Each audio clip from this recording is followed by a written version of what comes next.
Film की शुरुआत में हम यूएस आर्मी के एक रेंजर को देखते हैं जिसका नाम कैमरन था और यही हमारी कहानी का हीरो है। उसे छुट्टी मिली थी। सबसे पहले आकर वो अपनी वाइफ से मिलता है जो एक बार में काम करती थी। वो कैमरन को जैसे ही देखती है उसकी खुशी का कोई ठिकाना ही नहीं रहता। वो भी खुश था। दोनों एक दूसरे को गले से लगा लेती है क्योंकि काफी टाइम के बाद उसे छुट्टी मिली थी। वो कैमरन को बताती है कि हमारा बच्चा होने वाला है, हम मॉम डैड बनने वाले हैं। दोनों इस बात से बहुत ज्यादा खुश होकर डांस करने लगती है। तभी यहाँ एक गुंडा आकर उसकी वाइफ को परेशान करने लगता है। कैमरन को भी उल्टा सीधा बोल रहा था। ये देख उसे बहुत गुस्सा आ गया। वो बस लड़ने ही लगता है कि उसकी वाइफ उसे ऐसा करने से रोक देती है और ये लोग एक बार फिर डांस करने लगते हैं। पर वो गुंडा और उसके साथी वहाँ से गए नहीं थे, बल्कि वहीं बैठे हुए थे इन पर नजरें जमाकर। फिर जैसे ये दोनों बाहर आती है गुंडे इन्हें घेर लेते हैं। दोबारा से उसकी वाइफ को परेशान करने लगते हैं। इस बार तो उन्होंने हद ही पार कर दी थी। कैमरन की आर्मी यूनिफॉर्म से छेड़छाड़ करने लगी। ये देखकर कैमरन को इतना गुस्सा आया कि अब की बार वो खुद को रोक नहीं पाया। एक एक करके गुंडों को मारने लगता है। वो उन्हें काफी बुरा मारता जा रहा था। अब उस अकेले को ही सब पर भारी पड़ता हुआ देखकर एक गुंडा चाकू लेकर उसके पास आ जाता है और कैमरन को मारने की कोशिश करता है, पर वो अपने बचाव में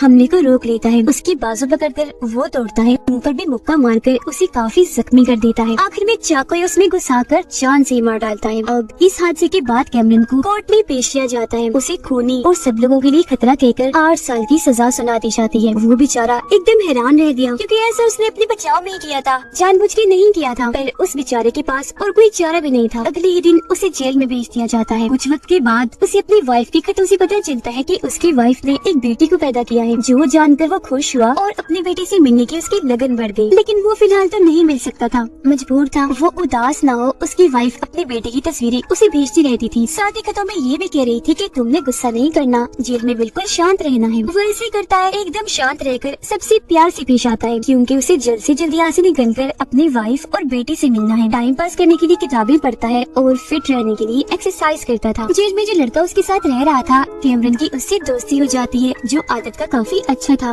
उस बेचारे को शुगर थी। 8 साल ऐसे गुजर जाते हैं, किसी को भी कुछ पता नहीं चल पाता। और अब कुछ ही दिनों में कैमरन को रिहाई मिलने वाली थी, पर उसे पता चलता है कि उससे पहले मुझे और कुछ खतरनाक कैदियों को एक प्लेन में बिठाकर एक दूसरी खास जेल में ले जाया जाना था। इन सब को वहाँ ले जाने की जिम्मेदारी एक एजेंट की लगाई जाती है, इन्हें यूएस मार्शल की। यूएस मार्शल एक प्लान बनाता है। वो अपने एक एजेंट को नकली कैदी बनाकर उसे प्लेन में भेजने वाला था ताकि ये एजेंट उन कैदियों के साथ घुल मिलकर सारी जानकारी यूएस मार्शल को दी और उन पर नजर भी रख सके। उसके फौरन बाद हमें इस प्लेन में उन सभी कैदियों को दिखाया जाता है। सभी बहुत ज्यादा और सबसे बढ़ के खतरनाक थे, खास तौर पर 3, जिनमें से एक का नाम साइरस था, एक उसका साथी और तीसरा एक चोर कैदी। इनके अलावा और भी कई सारे कैदी थी जिन्होंने बहुत सारे उल्टे उल्टे काम किए हुए थे। प्लेन बस उड़ने ही वाला था, पर उससे पहले एजेंट इन नकली कैदी को अच्छे से तैयार करके गन देकर प्लेन में बिठा दिया जाता है। और अब जैसे प्लेन उड़ान भरता है सभी कैदी अपने अपने भागने की तैयारी में लग जाते हैं। साइरस अपनी हथेली में एक पिन छुपा कर लाया था जो उसने छुपाई हुई थी, जिसकी मदद से वो अपनी हथकड़ी खोल लेता है। एक कैदी अपने मुंह से छोटी सी बोतल जिसमें मिट्टी का तेल था वो और माचिस निकालता है। उससे आग लगाकर साथ बैठे कैदी को भी जला देता है। ये देखकर प्लेन का गार्ड उनकी मदद करने के लिए आता है, पर चालाक कैदी उसे पकड़ लेती है और इस तरह से वो सारे खतरनाक कैदी इस पूरे प्लेन पर अपना कब्जा कर लेती है क्योंकि उन्होंने प्लेन को हाईजैक अगवा कर लिया था। एक बदतमीज कैदी जैसे ही फीमेल गार्ड को देखता है उसके साथ गलत करने लगता है। ये चीज कैमरन को काफी बुरी लगी। गुस्से में वो फौरन वहाँ आता है, कैदी को पकड़ के साइड में फेंकता है, ऐसे करने से रोक लेता है। एक कैदी सबको बताता है कि जल्दी ये प्लेन एक जेल में रुकने वाला है क्योंकि वहाँ 6 कैदियों को भेजना है। तो सब बिल्कुल नॉर्मल रहो ताकि उन्हें शक न हो कि प्लेन में कोई गड़बड़ हुई है,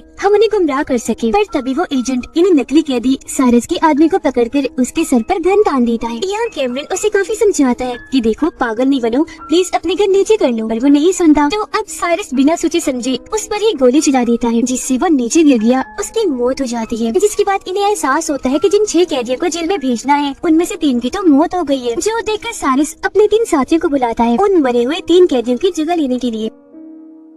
अब कैमरन भी उन 6 कैदियों में से ही था, पर वो प्लेन से उतरना नहीं चाह रहा था। वो साइरस से झूठ बोल देता है कि मेरी 15 साल की कैद अभी बाकी है और मैं इस जेल में उतरना नहीं चाहता। जिस पर साइरस मान गया। कहता है तो फिर एक काम करो, गार्ड क्योंकि मर गया है तो उसकी वर्दी उतार कर तुम पहन लो ताकि किसी को शक ना हो। कैमरन ऐसे ही करता है, गार्ड की वर्दी खुद पहनकर 6 कैदियों को नीचे उतारने लगता है। वर्दी में उसे एक टेप रिकॉर्डर मिला था जिसे वो एक कैदी की जेब में डाल देता है ताकि जब ये कैदी अंदर जाए पुलिस को ये टेप रिकॉर्डर मिले तो उन्हें पता चल जाए कि प्लेन को खतरनाक यहाँ कैदियों ने हाईजैक कर लिया है, यहाँ बहुत बड़े गड़बड़ बन गई है। साइरस प्लेन को एक जगह पर रोककर उन 6 कैदियों को नीचे उतारता है जेल में भेजने के लिए। उनके लिए सबसे मजे की बात, वहाँ पर खड़े हुए ऑफिसर्स को जरा भी शक नहीं होता कि प्लेन में हुआ क्या है। एक चालाक कैदी अपने प्लेन की ट्रैकिंग डिवाइस को निकालकर दूसरे प्लेन में लगा देता है ताकि पुलिस हमें ट्रैक न कर सके, ढूंढ न सके। पुलिस को अगर हाईजैक का पता भी चले तो उस दूसरे प्लेन का पीछा करे जिस पर अब इसने ट्रैकिंग डिवाइस लगाई है। अब इस जेल में से भी बहुत सारे कैदियों को प्लेन में बिठा दिया जाता है, जिनमें एक बहुत बड़ा खूनी भी था। वो इतना खतरनाक था कि उसे देखकर साइरस भी डर गया था। फिर प्लेन यहाँ से उड़ जाता है, जबकि पुलिस भी बस में बिठाकर 6 कैदियों को अपने साथ ले जाने लगती है। कैदी की जेब से वही टेप रिकॉर्डर नीचे गिरता है जो कैमरन ने उसकी जेब में रखा था, जिसको सुनकर अब सबको ही पता चल जाता है कि आखिर उस प्लेन में हो क्या रहा है। कुछ लोग तो कह रहे थे कि प्लेन पर हमला करके उसे एक ही झटके में उड़ा देते हैं, पर यूएस मार्शल इसके हक में नहीं था। कहता है कि नहीं, उस प्लेन में अच्छे लोग भी होंगे तो उन बेगुनाहों का क्या कसूर है। प्लेन में साइरस और उसका साथी उस खतरनाक खूनी कैदी को आजाद कर देती है। कैमरन उनसे पूछने आता है कि अब हम कहाँ जा रहे हैं और आगे क्या करना है, क्या प्लान है। साइरस उसे बताता है कि अब हम ये मुल्क छोड़ देंगे, यहाँ से काफी दूर जाकर वहीं रहेंगे और आजाद जिंदगी जिएंगे। जो सुनकर कैमरन वापस आकर अपनी सीट पर बैठ गया था। देखता है कि मेरे दोस्त की हालत काफी खराब हो रही है, दवा ना मिलने पर बहुत जल्द वो मारा जाएगा। अब साइरस का साथी जो पायलट था उसे बताता है कि प्लेन में कोई गड़बड़ी आ रही है, मेरा ख्याल है गियर में कोई मसला है, जाकर उसे चेक करो। साइरस अपने साथी को कहता है पर वो अकेले जाने से मना कर देता है, तो अब कैमरन उसके साथ गया। वहाँ जाकर इन्हें पता चलता है कि गियर पर एक लाश पड़ी है। साइरस का साथी कैमरन को बोलता है कि उठाकर इस लाश को फौरन नीचे फेंक दो। वो मान गया, पर फेंकने से पहले लाश के कपड़ों पर कुछ लिख देता है ताकि पुलिस को पता चल जाए कि प्लेन कहाँ जा रहा है। वो लाश आसमान से अब सीधा आकर एक गाड़ी पर गिरती है, जिससे गाड़ी तबाह हो जाती है। चोर कैदी को कैमरन पर शक होने लगा, पर वो उसी बातों में उलझाकर ध्यान भटका देता है, क्योंकि वो नहीं चाहता था कि किसी को भी ये पता चले कि मैं एक आर्मी रेंजर हूँ, क्योंकि ऐसा होने से मेरी और मेरे दोस्त के जान को खतरा है। पुलिस को कुछ समझ नहीं आ रही थी कि आखिर क्या किया जाए। जिस दौरान यूएस मार्शल को पता चलता है कि कैमरन जो इस वक्त उसी प्लेन में है एक आर्मी रेंजर है, उसकी सजा खत्म हो गई है, जल्द वो रिहा होने वाला है। उसकी वाइफ और बेटी उसके लौटने का इंतजार कर रही है, तो वो जाकर उसकी वाइफ से मिलता है। उसकी वाइफ यूएस मार्शल को बताती है कि कैमरन ने वो खून जानबूझ के नहीं बल्कि अपने बचाव में किया था, वो बहुत अच्छा इंसान है। फिर यूएस मार्शल के पास एक पुलिस ऑफिसर आके बताती है कि हमें शहर के बीचों बीच एक लाश मिली है जो आसमान से गिरी है, जिसका हिसाब किताब लगाकर यूएस मार्शल समझ जाता है कि ये सब कैमरन कर रहा है। और यहाँ इन्हें ये बातें पता चल जाती है कि प्लेन कहाँ है। इस बारे में वो फौरन ऑफिसर्स को बताता है, पर कोई भी उसकी बात पे यकीन नहीं करता, क्योंकि वो लोग तो ट्रैकिंग डिवाइस की मदद से प्लेन को ढूंढ रहे थे जो उस चालाक कैदी ने किसी और प्लेन पर लगा दिया था, यानी कि अब वो गलत प्लेन को ढूंढ रहे थे। इन हालात को देखते हुए यूएस मार्शल सोचने लगा कि अब मुझे ही कुछ करना चाहिए। वो एक गाड़ी लेकर फौरन निकल जाता है। चोर कैदी प्लेन में सभी कैदियों की लिस्ट देख रहा था। कैमरन का नाम देखकर उसे पता चल गया कि वो एक आर्मी रेंजर है जिसने अपना नाम गलत बताया, इन लोगों से झूठ बोला। वो भी ये चेक कर ही रहा था कि यहाँ खुद कैमरन आ गया। देखता है कि मेरी बेटी का खिलौना जो मैंने उसे गिफ्ट देना है इस कैदी के हाथ में है, और अभी से मेरी सच्चाई पता चल गई है जो जाकर ये साइरस को बता देगा। तो कैमरन उसे रोकने की कोशिश करता है, जिस कोशिश में उनकी हाथापाई हो जाती है। दोनों एक दूसरे को खूब मारते हैं। मौका पाकर कैमरन एक रोड को उसके सीने में घुसाकर जान से मार डालता है। इस सब के दौरान उनका प्लेन एक काफी बड़े मैदान में उतर गया, जहाँ पर टूटा फूटा प्लेन का मलबा पड़ा हुआ था, पर प्लेन को ठीक से ना उतारने पर प्लेन खराब हो जाता है। साइरस का साथी सभी गार्ड्स को बाहर निकालकर उन्हें गोली से उड़ाने वाला था, पर कैमरन ऐसा करने से मना कर देता है कि ये करके हम गलत करेंगे, आगे जाकर ये हमारे काफी काम आ सकते हैं, और वैसे अभी हमें इन चीजों के बारे में ना सोचकर प्लेन को ठीक करना चाहिए। साइरस उसकी बात मान लेता है। ये सारे कैदी मिलकर प्लेन को ठीक करने में लग जाते हैं।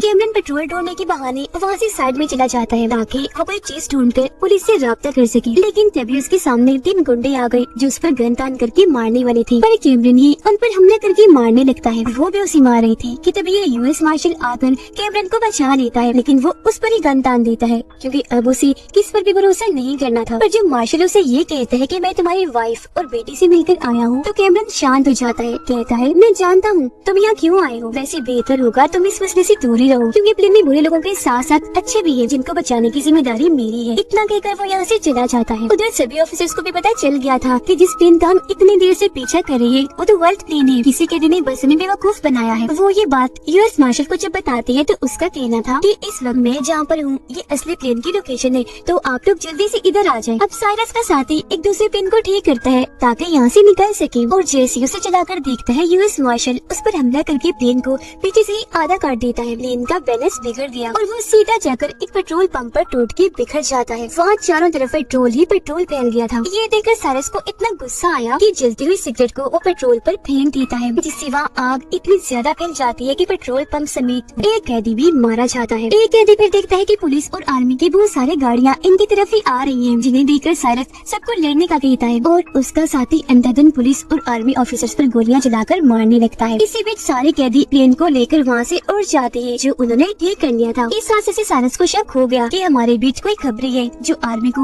हमारी लोकेशन बता रहा है। तो वो सबको धमकाता है कि जो भी है वो खुद ही सामने आ जाए, वरना मैं इस फीमेल गार्ड का सिर उड़ा दूंगा। तो फीमेल गार्ड और कैमरन की जान बचाने के लिए कैमरन का दोस्त झूठ बोल देता है कि वो खबरी मैं हूँ, जो सुनकर बिना सोचे समझे साइरस गोली से उसे शूट कर देता है। वो मरता नहीं, बस जख्मी हो गया था, जो कैमरन की गोद में आकर गिरता है। कैमरन उसे कहता है कि फिक्र मत करो, मैं तुम्हें बचा लूंगा मेरे दोस्त। अपने दोस्त की वजह से कैमरन को इतना गुस्सा आ गया था कि वो साइरस के सभी साथियों को मारने लगता है। जिस बीच वो देखती है कि आर्मी के 2 हेलीकॉप्टर इनका पीछा कर रहे हैं और बस हमला करने ही वाले हैं, जिनमें से एक हेलीकॉप्टर में यूएस मार्शल और उसके ऑफिसर भी हैं। कैमरन पायलट केबिन में जाकर रेडियो के जरिए यूएस मार्शल से बात करता है, कहता है मैं धीरे धीरे करके प्लेन को अपने कंट्रोल में ले लूंगा, तो तुम हमला मत करना। यूएस मार्शल ये बात अपने ऑफिसर्स को बताता है, पर वो नहीं रुकते, हमला कर देते हैं और बार बार करते रहते हैं, जिस वजह से मजबूरन यूएस मार्शल को उन्हें बताना ही पड़ता है कि प्लेन में मेरा एक आदमी है जो मेरी मदद कर रहा है। जो सुनकर अब ऑफिसर गोलियां चलाना बंद कर देती है, लेकिन अब काफी देर हो गई थी क्योंकि प्लेन काफी खराब हो गया था, बस गिरने ही वाला था। तो इसीलिए उन लोगों को ना चाहते हुए भी प्लेन को शहर के बीचों बीच उतारना पड़ता है। इस दौरान साइरस एक ट्रक लेकर वहाँ से भाग रहा था, पर यूएस मार्शल और कैमरन ने उसे देख लिया और अब ये दोनों अपनी अपनी बाइक्स के जरिए उसका पीछे करने लगते हैं। अचानक कैमरन अपनी बाइक काफी स्पीड में चलाकर ट्रक में ही चढ़ा देता है। उसका सामना साइरस के साथ ही एक कैदी से हुआ, जो उसे मारने की कोशिश करता है, पर उसे बचते बचाते कैमरन ट्रक में आग लगा देता है और ठीक वक्त पर ट्रक से कूद जाता है। आग लगने से काफी बड़ा धमाका हुआ, साइरस समेत उसके सारे कैदी साथी मारे जाते हैं। तब जाकर कैमरन सुकून का सांस लेता है और तभी उसकी नजर वहाँ खड़ी अपनी वाइफ और बेटी पर जाती है, जिनसे मिलकर वो बहुत खुश था क्योंकि आज वो पहली बार अपनी बेटी से मिल रहा था। वो सोचता है कि शुक्र है मैं आज अपनी फैमिली के पास आ ही गया। अब बचे हुए सभी कैदियों को पुलिस पकड़ लेती है, जबकि कैमरन को बाइज्जत रिहा कर दिया जाता है, क्योंकि इस मिशन में सबसे बड़ा हाथ उसी का था। सब उसकी बहादुरी और हिम्मत की वजह से मुमकिन हो पाया। इसके बाद हमें खूनी कैदी दिखाया जाता है, जो सबसे खतरनाक था। वो एक कैसीनो में बैठकर जुआ खेल रहा था। अब अगर ये कैदी आजाद है तो ये पहले की तरह बुरे बुरे काम करेगा, जिससे ये बात तो साबित होती है कि जहाँ अच्छाई होती है वहाँ बुराई भी रह ही जाती है, चाहे थोड़ी ही रह जाए। ये कहानी इधर ही खत्म हो जाती है।